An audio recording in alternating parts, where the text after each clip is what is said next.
Hello everyone, welcome back to my YouTube channel. तो इस video में आपके लिए एक और सेक्शन लेके आया हूँ जो कि आपकी हेल्प करेगा HPU और SPU बीएड एंट्रेंस 2025 में।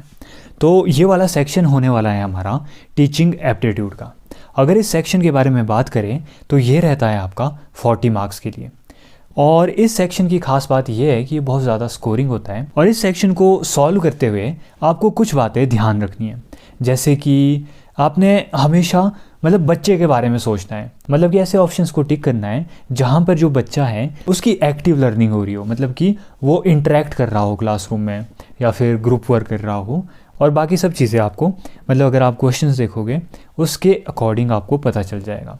तो इस वीडियो में मैंने कुछ साथ में एक इंट्रोडक्शन सी दी है आपको और उसमें कुछ 10 MCQ भी लेके आया हूँ आपको, जिससे आपको एक आइडिया हो जाएगा कि टीचिंग एप्टीट्यूड में किस तरीके के क्वेश्चंस पूछे जाते हैं। बाकी हम नेक्स्ट वीडियो से क्या करेंगे कि जो प्रीवियस 4 to 5 ईयर्स के क्वेश्चंस हैं उनको सॉल्व करने की ट्राई करेंगे। उसके बाद अगर इसको सॉल्व करने का मैं आपको तरीका बताऊं, आपको कैसे सॉल्व करना है कि मैंने इसके आंसर्स भी दे रखे हैं, लेकिन जब मैं क्वेश्चन पढ़ रहा होऊंगा तभी आपको वीडियो को पॉज करके उस क्वेश्चन को सॉल्व करने की ट्राई करनी है और आपको देखना है कि जो आपके आंसर्स हैं वो सही हो रहे हैं या नहीं। तो चलिए ज़्यादा टाइम वेस्ट ना करते हुए इस वीडियो को स्टार्ट करते हैं। तो अगर हम सबसे पहले एक नॉर्मल सी डेफिनेशन के बारे में बात करें कि आखिर टीचिंग एप्टीट्यूड होता क्या है, तो ये जो डेफिनेशन है इसको ज़्यादा डीप में ना ले जाते हुए मैं आपको सिंपल वर्डों में बताता हूँ कि जो टीचिंग एप्टीट्यूड होता है वो एक तरह का वो होता है कि जो टीचर है वो किस तरीके से बच्चों को पढ़ा रहा है, कि क्लास में पॉजिटिव लर्निंग एनवायरनमेंट क्रिएट कर रहा है या नहीं कर रहा है, जो स्टूडेंट्स है या लर्नर्स है उनको समझ रहा है या नहीं समझ रहा है। तो यहाँ पे जो उसकी डेफिनेशन है वो भी देख लेते हैं। तो जो टीचिंग एप्टीट्यूड है it refers to the ability and attitude, किसका? उस पर्सन का जो कि टीचिंग प्रोफेशन में शामिल है। ठीक है, और ये क्या इंक्लूड करता है? ये इंक्लूड करता है अंडरस्टैंडिंग लर्नर्स, कि वो जो इंसान है वो टीचर है वो लर्नर्स को अंडरस्टैंड कर रहा है या नहीं कर रहा है। क्लासरूम कम्युनिकेशन, क्लासरूम में कम्युनिकेट कर रहा है या नहीं कर रहा है। यूज़ ऑफ टीचिंग मेथड्स, किस तरीके के टीचिंग मेथड्स को वो यूज़ कर रहा है।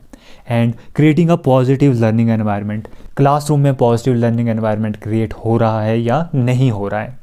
And are teacher with good aptitude can make learning easy, interesting and effective.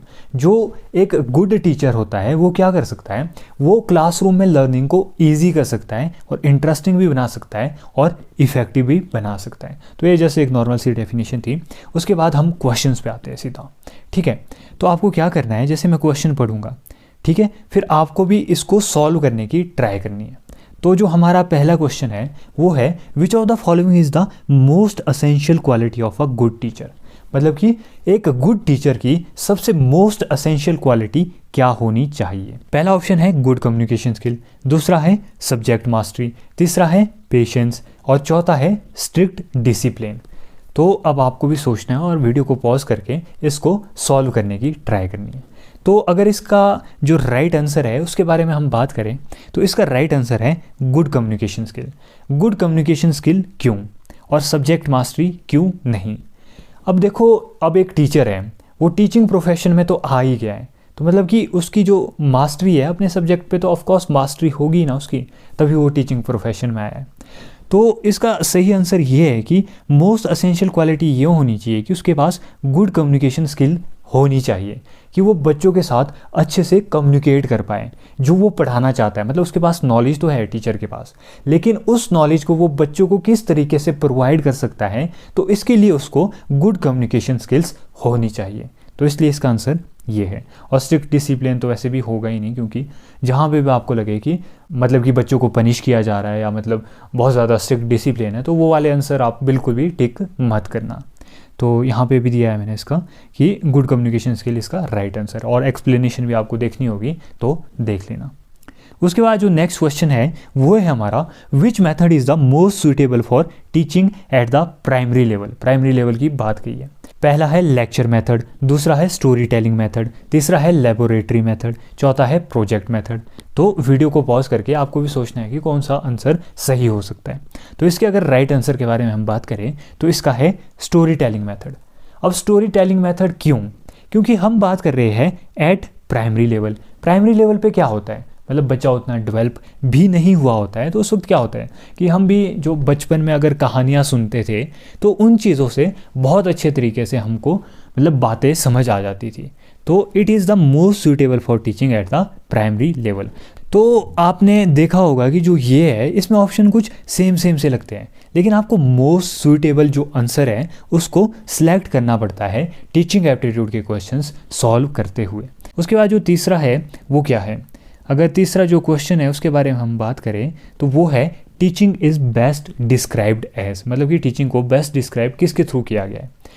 Passing information, helping learners to learn, giving punishment and rewards, conducting exams. मतलब D और सी तो नहीं होगा, बिल्कुल नहीं, पनिशमेंट तो बिल्कुल भी नहीं, और रिवॉर्ड्स वगैरह तो ऐसा तो कुछ है नहीं है, और ओनली एग्ज़ाम्स कंडक्ट करने ये भी नहीं होगा टीचिंग। तो पासिंग इन्फॉर्मेशन और हेल्पिंग लर्नर्स टू लर्न, तो इसका जो सही आंसर होगा वो होगा B, helping learners to learn. मतलब कि जो टीचिंग है उसमें क्या देखना है हमें कि जो लर्नर्स है वो लर्न कर पा रहे हैं या नहीं कर पा रहे हैं। तो ये इसका आंसर है और इसकी एक्सप्लेनेशन भी आप देख लेना। तो अब इससे आपको एक आइडिया हो रहा होगा कि टीचिंग एप्टीट्यूड में किस तरीके के क्वेश्चंस आपसे पूछे जा सकते हैं। तो अगर इसके फोर्थ क्वेश्चन के बारे में हम बात करें तो वो है the main objective of teaching, मतलब कि मेन ऑब्जेक्टिव क्या है टीचिंग का, to develop reasoning power, to give information, to help students get good marks, और उसके बाद है टू मेंटेन डिसिप्लिन। तो अगर इसका जो राइट आंसर है उसके बारे में हम बात करें तो वो है टू डेवलप रीजनिंग पावर। अब ये इसलिए है क्योंकि अगर हम रीजनिंग पावर डेवलप करना चाहते हैं बच्चे में तो मतलब उसमें बच्चा जो है वो इंगेज होगा, मतलब कि जो उसकी प्रॉब्लम सॉल्विंग चीज़ें हैं या एनालिटिकल थिंकिंग है वो इस चीज़ में मतलब इन्वॉल्व होगी। और सेकंड तो इसलिए नहीं होगा क्योंकि मतलब हमने बस इन्फॉर्मेशन थोड़ी नहीं देनी है बच्चों को, मतलब कि बच्चा भी इंगेज होना चाहिए। और to help students get good marks, मतलब गुड मार्क्स तो बिल्कुल भी नहीं होगा। टू मेंटेन डिसिप्लिन, हाँ मेंटेन तो करना ही करना है, लेकिन जो सबसे बेस्ट है इसका तो वो है टू डेवलप रीजनिंग पावर, क्योंकि इसकी वजह से जो बच्चा है लर्निंग में इंगेज होगा और जो उसकी प्रॉब्लम सॉल्विंग और सोचने की क्षमता है वो भी बढ़ेगी। तो इसका आंसर भी देख सकते हो आप, correct answer is to develop reasoning power, और एक्सप्लेनेशन भी आप पढ़ लेना। नेक्स्ट क्वेश्चन है हमारा, which of the following is a characteristics of a learner centred teaching method. Learner centred teaching method क्या होता है, लर्नर सेंटर्ड होता है जहाँ पे बच्चा इंगेज हो। तो पहला है फोकस ऑन टीचर्स नॉलेज, दूसरा है पैसिव लर्निंग, तीसरा है एक्टिव पार्टिसिपेशन ऑफ स्टूडेंट्स, या रोट मेमोराइजेशन। रोट मेमोराइजेशन होता है कि बच्चे को बस रट्टा लगवाना है। तो इसका जो सबसे सही आंसर है वो है active participation of students. Learner centres मतलब होता है कि जहाँ पे बच्चा इंगेज है, इंगेज मतलब एक्टिव पार्टिसिपेशन ऑफ स्टूडेंट्स, तो ये इसका सही आंसर हो जाएगा। पैसिव लर्निंग होता है हमारा कि जहाँ पर बच्चे को बस इन्फॉर्मेशन दी जा रही है और बच्चा वहाँ पे इंगेज नहीं है। तो इसका एक्टिव पार्टिसिपेशन ऑफ स्टूडेंट्स हो गया, एक्सप्लेनेशन आप पढ़ लेना। नेक्स्ट है हमारा, which of these is an example of formative evaluation. तो अगर हम इवेल्यूएशन के बारे में बात करें तो इवेल्यूएशन दो तरीके की होती है, एक होती है फॉर्मेटिव और एक होती है summative.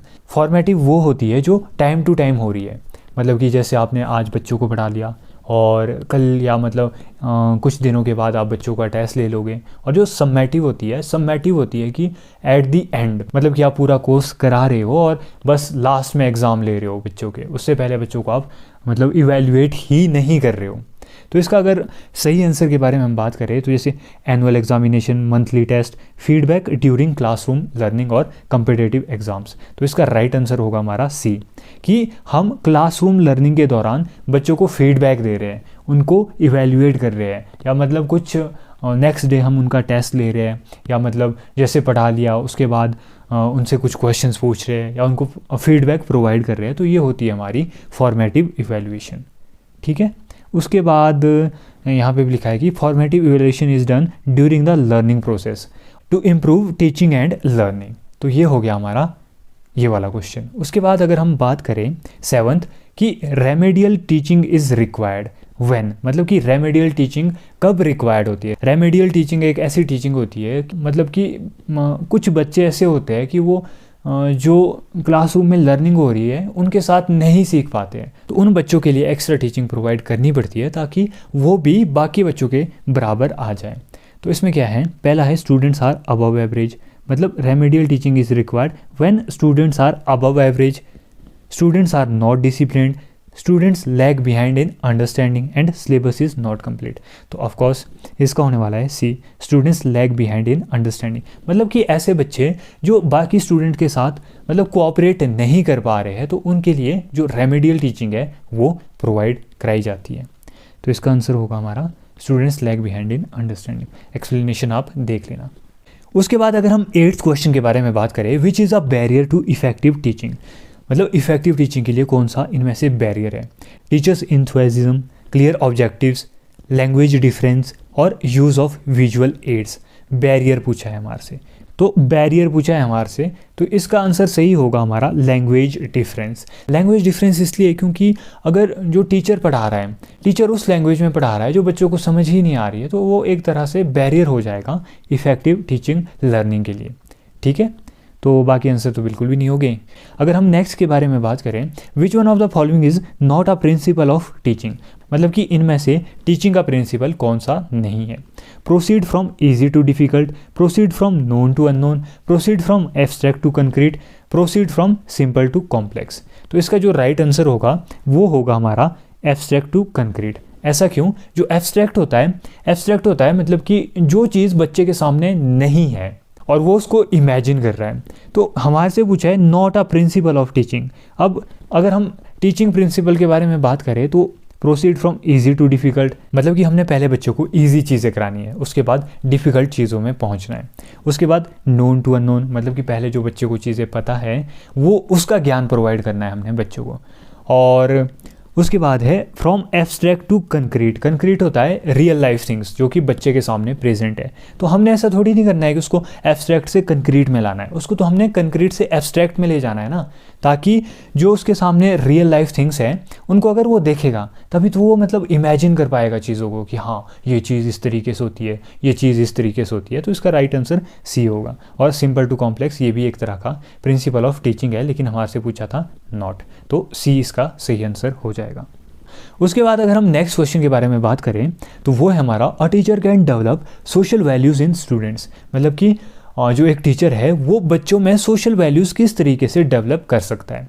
Conducting exams regularly, teaching in a strict manner, encouraging group work and discussions और कंप्लीटिंग सिलेबस ऑन टाइम। तो ये आपको देख के ही पता चल जाएगा, इसका आंसर है सी। मतलब कि जब आप बच्चे को ग्रुप वर्क और डिस्कशंस में इन्वॉल्व करोगे तभी तो उसकी सोशल वैल्यूज़ बच्चे की इंक्रीज़ हो पाएगी, मतलब वो सोशली दूसरे बच्चों से भी इंगेज हो पाएगा। तो इसका सी आंसर है। तो ये थे कुछ 10 क्वेश्चंस और मैंने यहाँ पे हिंदी में भी दे रखा है। बाकी इस वीडियो का मेरा मकसद बस यही था कि आपको एक मतलब बेसिक आइडिया लग जाए कि टीचिंग एप्टीट्यूड में आपसे किस तरीके के क्वेश्चंस पूछे जाते हैं। बाकी मैं अदर वीडियो से ट्राई करूँगा, मतलब नेक्स्ट वीडियो से ट्राई करूँगा कि जो लास्ट 5 ईयर के हमारे एचपीयू और एसपीयू के बीएड एंट्रेंस हुए हैं उसमें टीचिंग एप्टीट्यूड के किस तरीके के क्वेश्चंस आए हैं उनको सॉल्व कराने की कोशिश करूँगा विद एक्सप्लेनेशंस। तो अगर आपको ये वीडियो पसंद आई हो और अगर आप चाहते हो कि मैं ऐसी और वीडियोस लेके आऊँ आप सभी के लिए, तो इस वीडियो को लाइक, शेयर और कमेंट बॉक्स में अपने सजेशन ज़रूर दें और मेरे चैनल को सब्सक्राइब ज़रूर करें। और हाँ, और इस पीडीएफ के नोट्स के लिए आप मेरे टेलीग्राम चैनल को ज़रूर ज्वाइन करें। Thank you and have a nice day.